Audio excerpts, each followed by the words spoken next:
Hi, this is Dr. Sweta Adatia, and this is the Limitless Brain Lab channel. Thank you for all the amazing suggestions and all the love which has been showered across from various countries. I'm extremely grateful to each of you for this. Now, today, I am going to tell you a very, very simple, easy thing, but which is going to be extremely powerful to give you what? More empathy, better relationships, strong immune system, optimum blood pressure, better sleep without taking any supplements, amazing enhanced mood, and a very positive attitude to life. And this simple thing does not cost a dime. It is completely free, very easy, and very accessible. You and me can practice it every single day.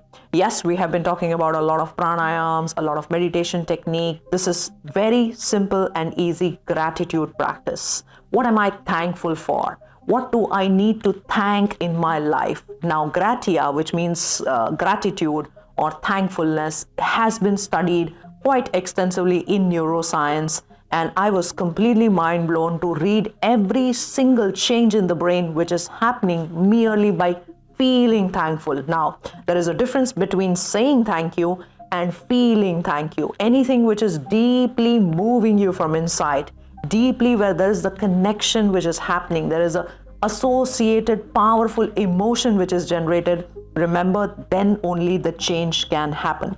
A beautiful trial was done by Dr. Robert Holden, lovely trial where he mentioned how the happiness was directly proportionate to the amount of the gratitude that the person had. In fact, Peterson meta-analysis showed that very easily one can achieve a stress-free life and have a better emotional awareness just simply by the practice of gratitude. In 2012, a beautiful, again, meta-analysis by Dr. Algo suggests that how gratitude in the workplace changes the entire work-life structure what the company is going through. The people are more cohesive, there is a lot of understanding, there is a lot of growth, prosperities in the workplaces where gratitude is actually practiced. Now, gratitude can also be a simple, easy, natural antidepressant. So you don't need to really go and grab anything, just simply writing thank you notes. Now, since I was going through the literature on the gratitude, I also wanted to experience and experiment on it. So what we did was very, very simple. We invited people to just continuously practice this for 66 days, every single day, making a gratitude structure, a note which they write to themselves. So I'm thankful to myself for, all the little activities that I'm able to do. In fact, thanking from the breathing to my heart. My heart is beating every day. That's why I'm alive. To every single bone, joint, essentially the entire human factory where the gratitude is given the first. The second is I'm completely thankful to all the people around me. Third, thankful to all the processes that are around me, helping me to be me. And very, very important is my workplace or colleagues or friends, whoever is helping me in my daily life. Now, we changed it a little bit. We also said you have to thank you. We have to say thank you to all the problems which also came to your life. For 1 year long, literally for 1 year long, I started to practice saying thank you for that particular problem in my life. I was so grateful that it was like an eye-opener for me. The emotional trauma that I had to go through actually led me to do a lot of experiments in the lab, led me to actually pursue the brain changes, physiology, what is happening.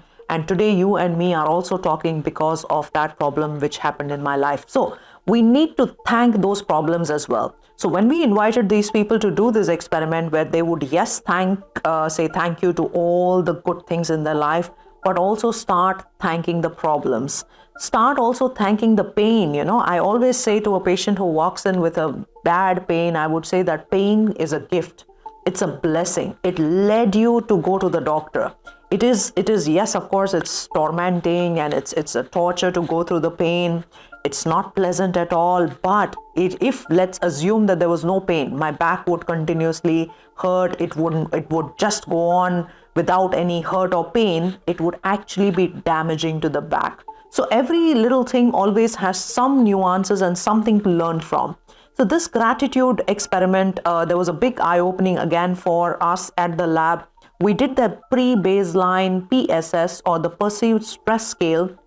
We also had a very quick neurotransmitter analysis, and of course it was a very small sample, and we really need to validate this, and we really need more people joining such kind of experiments as well. But what we tested was also the levels of serotonin, dopamine, epinephrine, norepinephrine, cortisol, which was in the dry chemistry form, which was in the urine, which was sort of tested.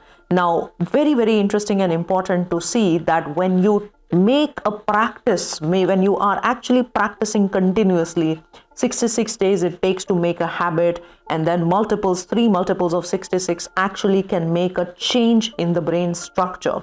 So particularly looking into the research which has gone into gratitude, researchers have found high volume, actually the volume of a particular area of the brain which is called the temporal gyrus, which is increased. And what does that temporal gyrus do? So the temporal lobe is somewhere inside right here, which is very important for comprehension, for the attention, very important for speech. And there was a change. Actually, the volume had shifted for that temporal lobe.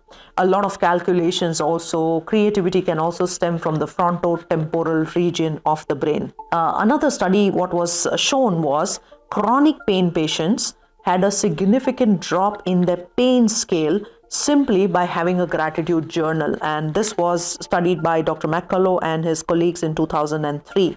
The third important point which has been shown in these studies is hypothalamus. It is one of the structures in the brain which sort of regulates your temperature, appetite.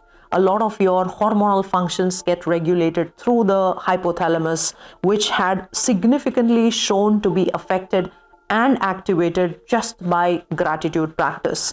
So all in all, these are simple things which can shift outcomes tremendously. Now, if I were to say that, yes, people whom I'm grateful for would be one of my contributions. What I need to be grateful for as problems, yes, what I need to be grateful for the processes in my life. What I really need to do is also the current challenges that I'm facing.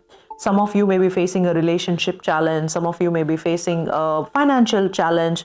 Some of you may be facing a health challenge. Let us start thanking those challenges as well, and keep on thanking at least 66 days, and let's see what comes up for you as well. You can write to me after you have done 66 days of very simple, thank you for this problem in my life. Thank you for this problem in my life. Feel it. It's not just about writing it, but feeling that gratitude is extremely important. Now, there are studies which says that couples who have been grateful to each other. Now, obviously, you know how difficult it is to stay in a marriage, right? Initially, opposites attract. Yes, everything looks good, hunky-dory, but as soon as you start staying with some person, all the difficulties, all the problems emerge. You start disliking now the habits, especially when you live long with a person with a long time. You realize the nuances of that person's other side of the personality, or the darker side of the personality, which is where the gratitude practice comes to rescue.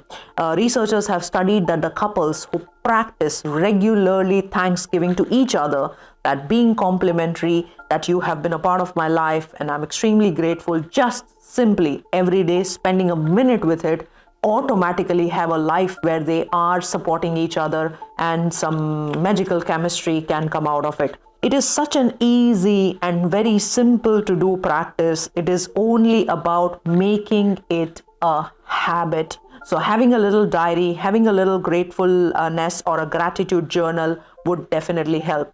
Personally, the practice that I have been doing over a period of years is just before I go to sleep, what I do is I thank everything that happened right from the morning until the time that I was just about to go to sleep. Every little thing comes into my mind, and every little thing is sort of sent a deep, really feelingful thank you. And that has definitely served me. My sleep is definitely better. I'm much calmer. My emotional regulation is better. So essentially speaking, simple things, but making a huge outcome in life. So with this, I want you to bring out a very important fact that if you want to make changes to your brain structure, you want to become more creative, you want to remember better, you want to have a longer life, you want to have amazing relationships, then gratitude is the way to go. So thank you very much for watching the Limitless Brain channel, and we will keep chatting about it. In the bottom section at the comments, we have given some gratitude frameworks. Feel free to use it and come back to us after your 66 days of the practice. Let's be thankful even for you and me here as we are on this beautiful platform, as we say goodbye and we meet again at the Limitless Brain Lab. Thank you.